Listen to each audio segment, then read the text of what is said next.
rencontre des bonnes personnes qui me font comprendre que la vie est différente, que la vie est belle. Je lui dis écoute, je l'ai arrêté et je dis regarde ce qu'on vit là. Vraiment, on vit des choses violentes en cuisine. Et en fait, je me dis mais en fait j'ai plus de but dans ma vie, donc ça va être ça mon but. Bonjour Julie, Bonjour Michel. merci beaucoup d'être venue dans cette interview. J'aimerais que dans un premier temps, tu te présentes pour ceux et celles qui ne te connaissent pas. Alors, je suis donc Julie, j'ai 39 ans, j'ai une fille de 18 ans et demi. Je suis normande, je suis arrivée à Bordeaux il y a 8 ans. Envie de changement, envie de refaire une vie. Et donc, je suis arrivée ici à Bordeaux. Ok. Comment était ta vie en Normandie avant que tu viennes sur Bordeaux? Quel était ton parcours? Mon parcours, en fait, depuis que je suis petite, j'ai jamais compris ce que je faisais sur cette terre, en fait. J'ai jamais été heureuse d'être ici, d'être vivante. Donc, j'étais toujours perdue, je ne savais pas ce que je voulais faire de ma vie. J'avais aucun sens dans ma vie. Mon point de repère était mes grands-parents. Ça a été la maison, mon cocon, on va dire. Et quand ils sont partis, je me suis dit, il faut que je parte aussi. Donc, avec ma fille, on est parti à Bordeaux pour de nouvelles aventures. Ok. Quand tu parles du fait que tu te sentais perdu, Mm. d'où en était la source? C'est que... J'ai jamais su vraiment d'où venait la source. Je sais que j'étais pas heureuse depuis que je suis née. J'ai senti cette chose en moi qui était vide. Je voyais pas de sens à ma vie. Jamais. J'aimais pas l'école. J'avais toujours un truc qui n'allait pas. J'étais pas heureuse. Enfin, je sais pas comment te dire. J'étais pas moi en fait. D'accord. Je trouvais pas de sens. C'est un point sur lequel tu as jamais creusé ou avec le temps, tu as pu trouver des solutions, enfin, trouver ta voie finalement, Oui, ton chemin. j'ai trouvé mon chemin à Bordeaux, ouais. D'accord. Et pourquoi Bordeaux? Parce que tu aurais pu aller à Paris, par exemple, tu aurais pu aller Pourquoi à Bordeaux? Lyon, Hmm. Montpellier, Nice. En fait, depuis que je suis petite, j'ai un oncle qui habite dans la campagne bordelaise et du coup, on venait souvent chaque été en vacances. Et j'ai une de mes cousines qui s'est installée à Bordeaux et D'accord. elle m'a appelée en me disant bah, viens vivre à Bordeaux, on t'accueille volontiers. Et du coup, je suis arrivée avec, avec ma fille à Bordeaux, chez elle. Exactement. Voilà, ouais. Et à quel moment la pâtisserie est rentrée dans ta vie? En fait, vu qu'on est une très grande famille, mes grands-parents ont eu 11 enfants. Donc, tous les week-ends, on se retrouvait chez mes grands-parents, on faisait des grands repas, les fêtes de famille, enfin, c'était énorme. Donc, je voyais toujours mes oncles et tantes travailler en cuisine. La pâtisserie, enfin, c'est toujours quelque chose d'hyper important. On prenait les produits du jardin. Et c'était vraiment quelque chose de symbolique pour nous, les repas, les bons repas. Et donc, j'ai toujours enfin, vu ça. Et arrivé à Bordeaux, je me suis mis à cuisiner un petit peu plus, dont la pâtisserie. Je passais des nuits entières à regarder des vidéos sur YouTube, plein de choses énormes, des reportages, des trucs. Et moi, j'étais secrétaire avant. J'étais secrétaire. Et je ramenais des gâteaux à mes collègues tout le temps. Et ils me disaient, mais qu'est-ce que tu fais à être secrétaire? Lance-toi en tant que pâtissière, quoi. Et je me suis dit, ouais, c'est un effet de mode et tout. Et au fur et à mesure que je me mettais dedans, je me dis, non, en fait, là, ça y est, je me sens utile. Je sens D'accord. que je suis vraiment quelqu'un et que je sais que mes mains sont précieuses, quoi. Et qu'est-ce que tu ressens lorsque tu fais que ce soit différentes pâtisseries, des gâteaux, peu importe. Qu'est-ce que ça te fait Alors en ressentir fait, à c'est l'intérieur? ça. C'est que j'ai vu dans le visage de mes collègues à l'époque que quand je leur ramenais des gâteaux, ça les réconfortait. Et D'accord. moi, étant une personne perdue dans ma vie, avoir vécu des choses assez dramatiques, voir que mes gâteaux offraient ce réconfort aux gens, je me suis dit, c'est ça que je veux faire. Je veux faire des gâteaux réconfortants pour les gens qui en ont besoin, en fait. Un gros câlin. Donc, qu'est-ce que tu vas essayer de transmettre finalement dans chaque création? Parce Dans qu'on chaque sent que les création, gens... il y a de l'amour, il y a de la Mm. résilience, il y a de la puissance, il y a des câlins. Enfin, je veux vraiment transmettre mon parcours à travers mes gâteaux. Et tu as vécu un parcours de vie personnel aussi Ouais. assez difficile. Mm. Et c'est quelque chose que tu abordes notamment au travers de ton contenu un Oui, peu sur les réseaux sociaux. tout à fait. Ouais. En fait, j'ai pas eu une enfance facile, on va dire. Donc c'est pour ça que j'étais souvent chez mes grands-parents pour me mettre en sécurité, on va dire. Et ensuite, je suis tombée sur le père de ma fille qui, malheureusement, n'était pas non plus une bonne personne. Et donc, j'ai vécu des violences conjugales pendant 7 ans. Et il a fallu que je m'en sorte et que je mette ma fille en sécurité, d'où ma venue aussi sur Bordeaux.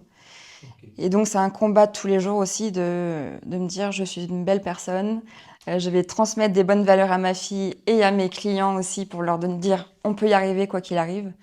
Donc, c'est vraiment important. Euh, être dans une relation où on vit certaines choses, comment on fait pour se dire c'est bon, stop? Parce qu'on sait que Quand j'étais avec le père de ma fille, tu veux dire? oui, notamment, Il ouais, fallait, sinon j'allais mourir. d'accord.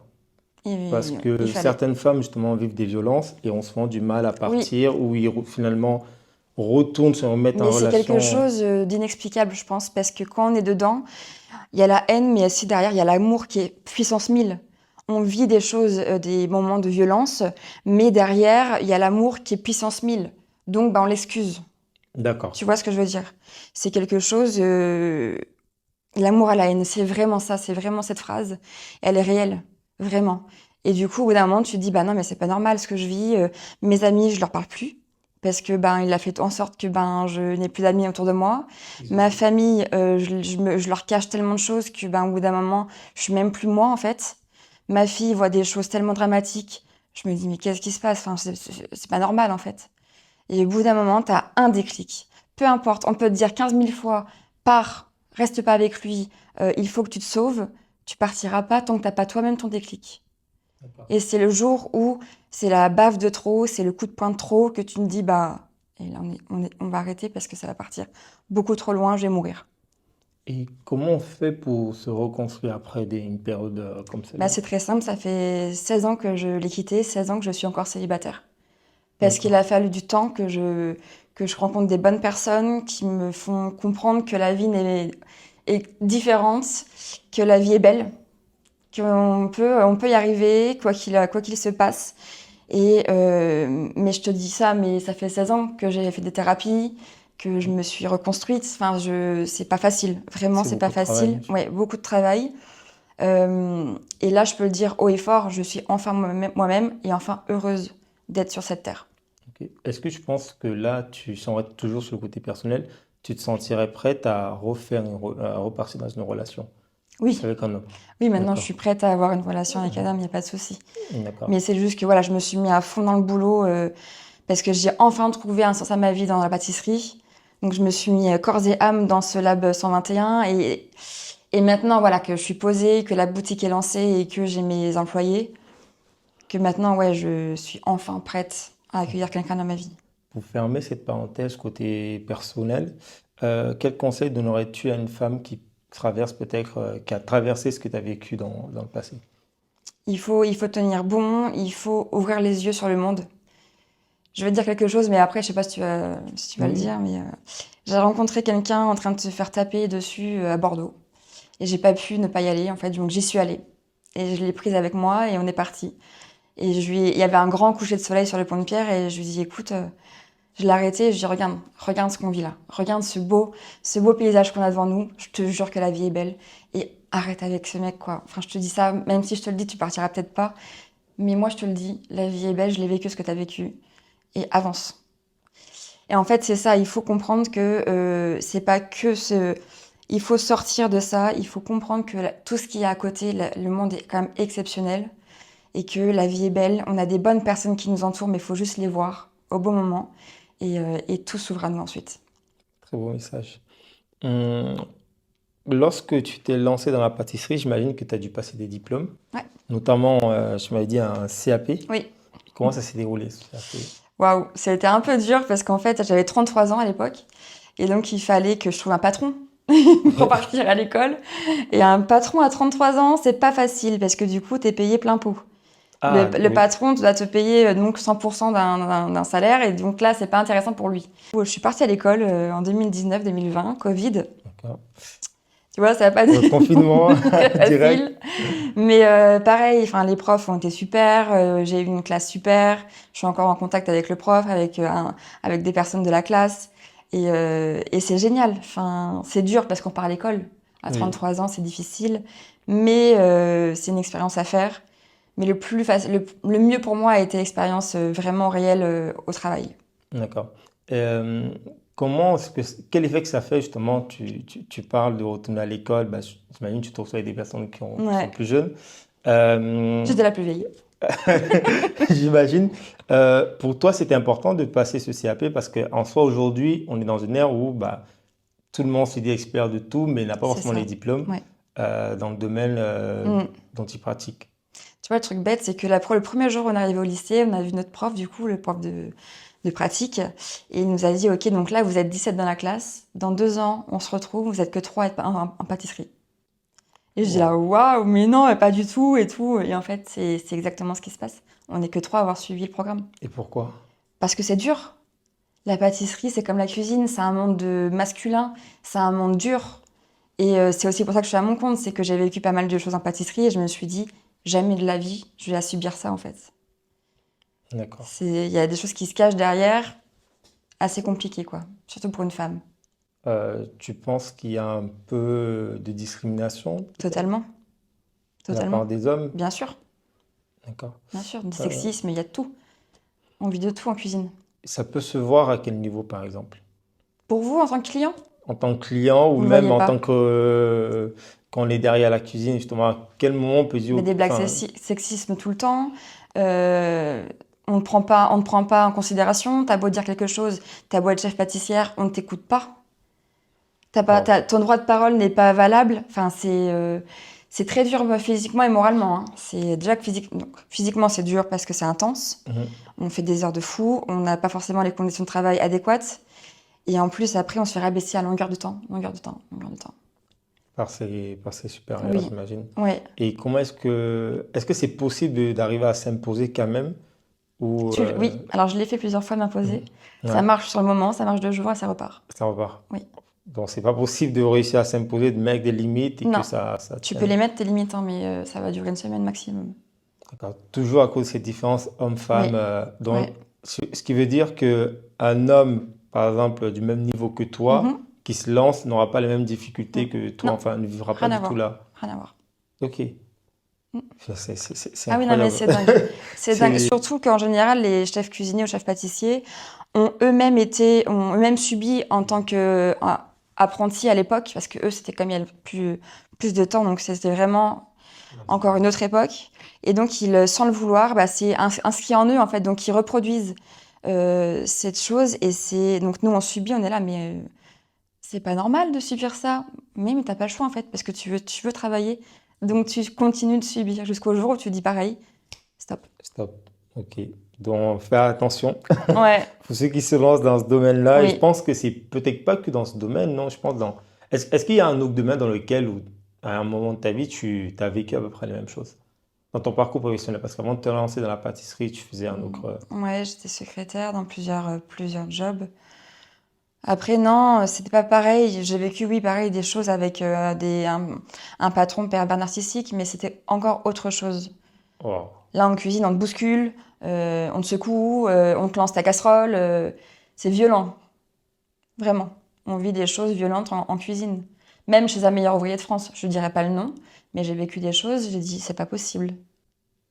Et c'est dû à quoi ce type de comportement? Est-ce que c'est juste c'est juste une attitude enfin, ces personnes-là vont avoir parce qu'ils ont vécu la même chose Je et qu'ils pense vont que c'est juste le ça, ouais. reproduire? Ouais. Mm. Et c'est pas Tu sais, possible que comme ça change? des parents qui ont été violentés, ils reproduisent la violence sur leurs Mhm. enfants. Bah, c'est un peu pareil, c'est Mhm. un peu inscrit en eux en fait. Ils sont à 14 ans en apprentissage jusqu'à 16 ans. Ils vivent donc leur adolescence avec un tyran qui leur apprenne ce que c'est que le métier, mais avec une façon bien à eux. Et ben involontairement, ben, ils reproduisent la même chose. Wow. Tu vois? Je pense que moi, j'aurais fait l'apprentissage quand j'avais 14 15 ans. Effectivement, j'aurais pas eu la même vision d'aujourd'hui. Là, je l'ai vécu quand j'avais 33 ans. Donc, tu pouvais Ok. pas m'avoir comme si Ah, j'avais été ouais, adolescente. manipulable et ainsi Tu de vois? suite. Ouais. Et là, Ok. actuellement, j'ai mon apprenti Solène qui ne voyait pas faire un apprentissage autrement qu'avec moi, en fait.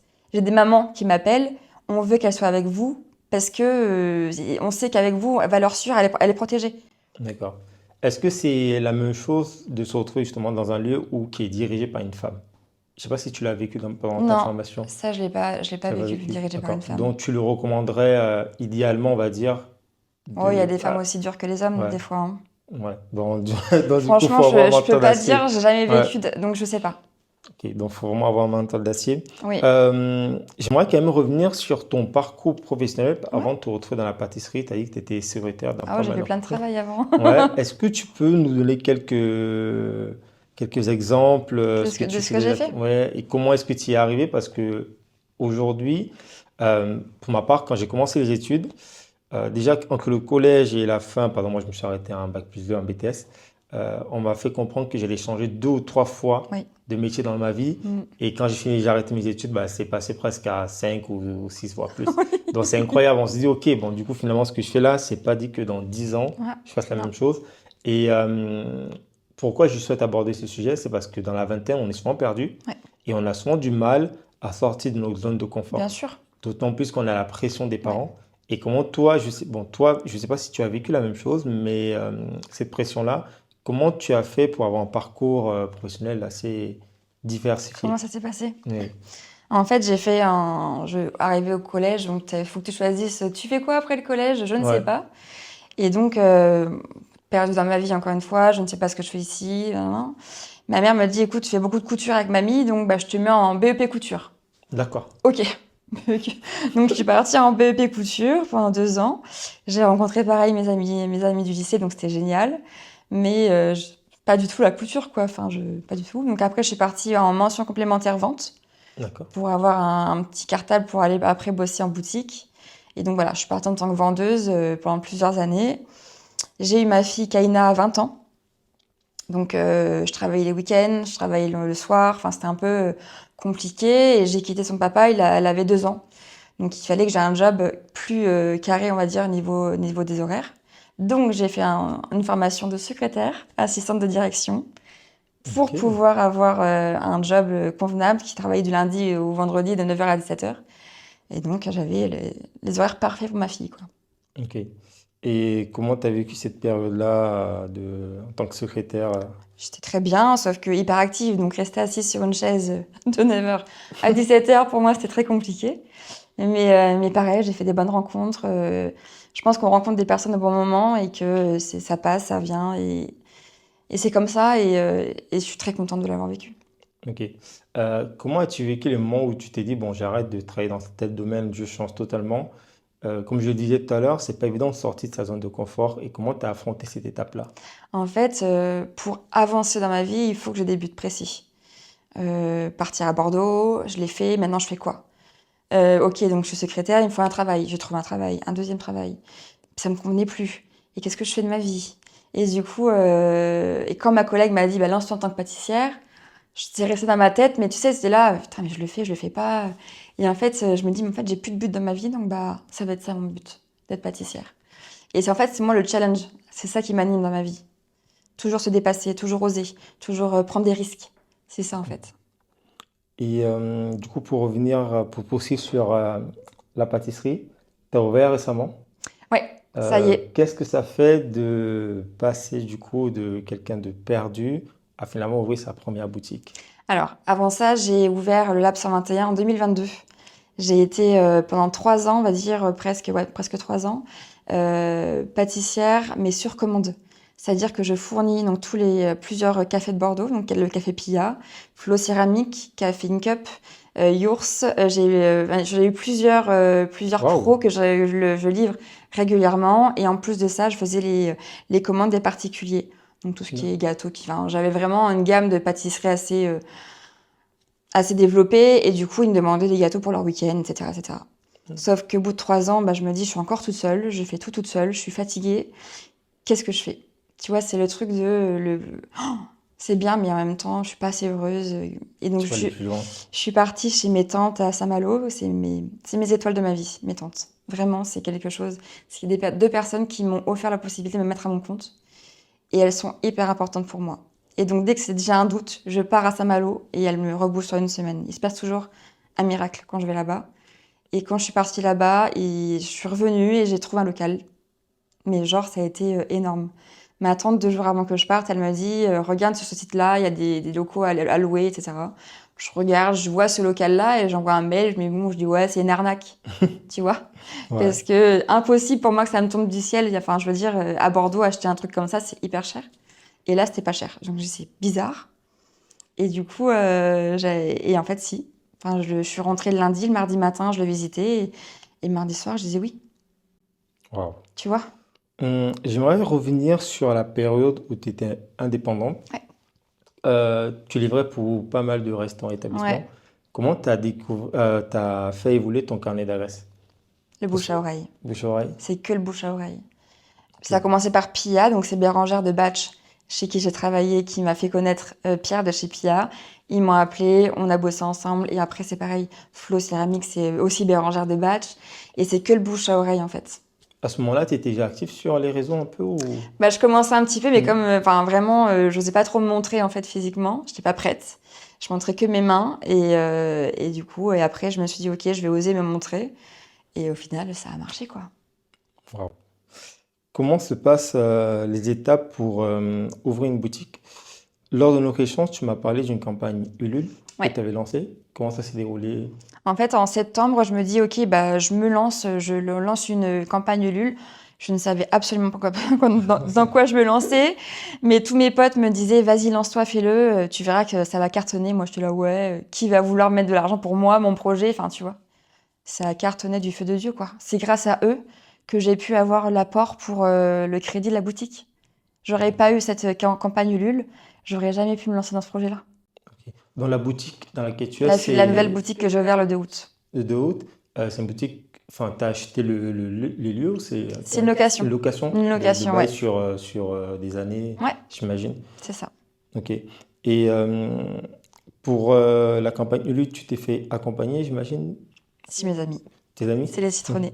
Ok, qui ont communiqué après sur les réseaux Ah sociaux. oui, après, oui, tout le monde a communiqué partout, dans tous les sens.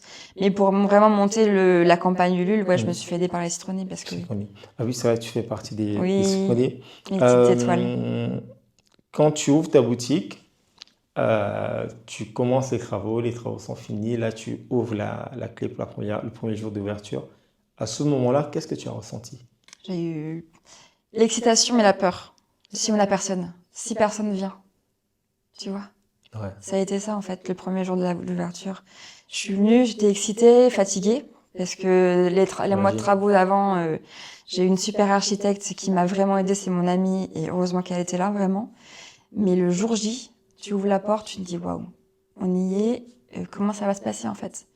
L'heure arrive à 9h, tu te dis, waouh! Parce que les premiers clients vont rentrer. Ouais, et un premier client est rentré à 9h pile, et en fait, c'est un Ouais. client de chez Pia. Ok. Tu vois, qui me suit sur les réseaux sociaux. Et il m'a dit, j'ai vu que tu ouvrais aujourd'hui, donc je suis là. Et Wow. là, ça a été le premier client.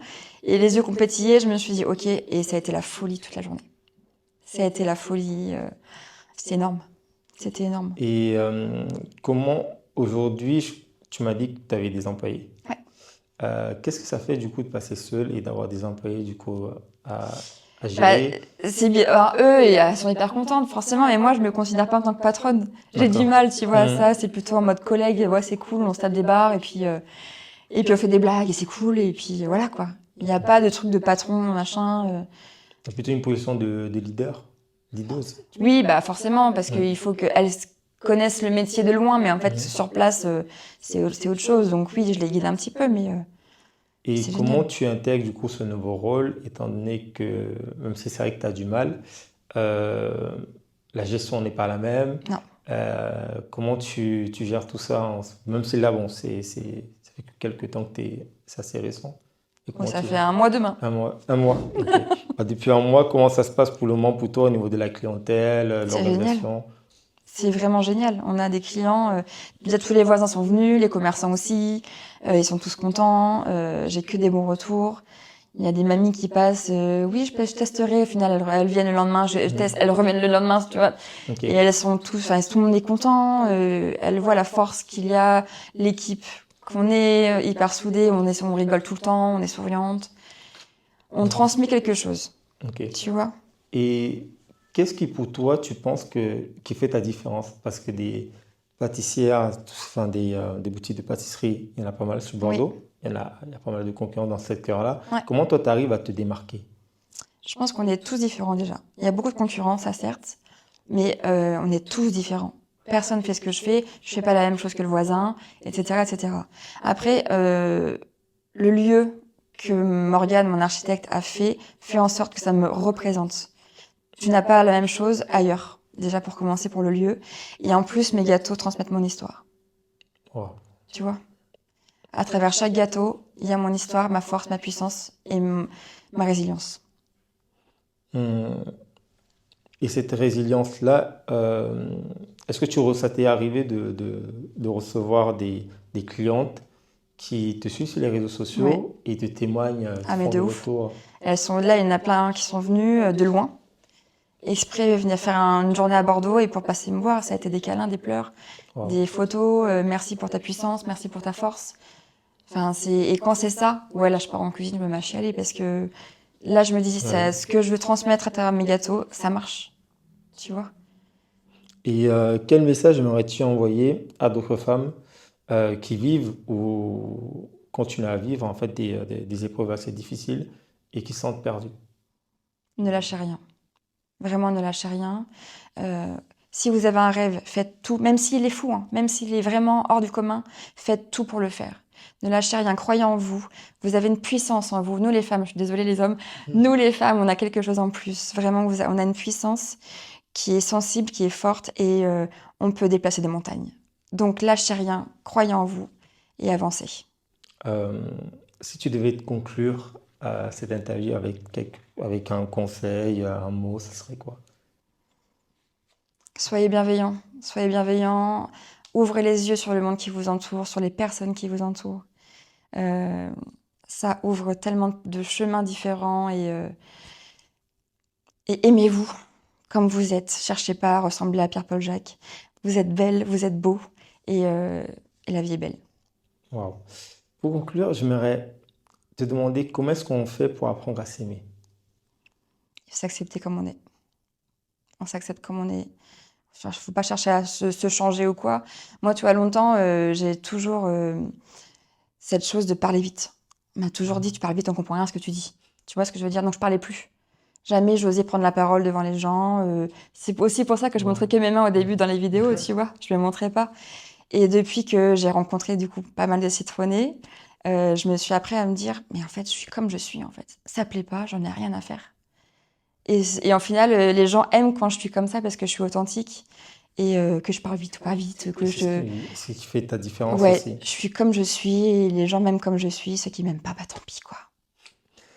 J'aimerais que tu nous dises où est-ce qu'on peut te retrouver à Bordeaux, ta boutique. Alors, la boutique, le Lab 121 est au 11 rue Bouquière à Bordeaux. Et c'est une petite boutique sympathique. Qu'est-ce qu'on peut y retrouver comme type de pâtisserie? Il y a un petit peu de tout. Il y a des cannelés forcément parce qu'on est à Bordeaux. Il y a des cookies avec du praliné. Il y a des moelleux sans gluten, du vegan. Il y a les carottes cake, banana bread, toujours. Et ensuite, il y a les choses plus élaborées, mes tartelettes, citron meringué, mon chou vanille praliné, des tartes aux fruits de saison, des cheesecakes et des choses qu'on élabore. Là, il y a la nouvelle carte qui sort mercredi, donc elle va être géniale. Super. En tout cas, merci beaucoup à toi, Julie. Merci à toi, Michel.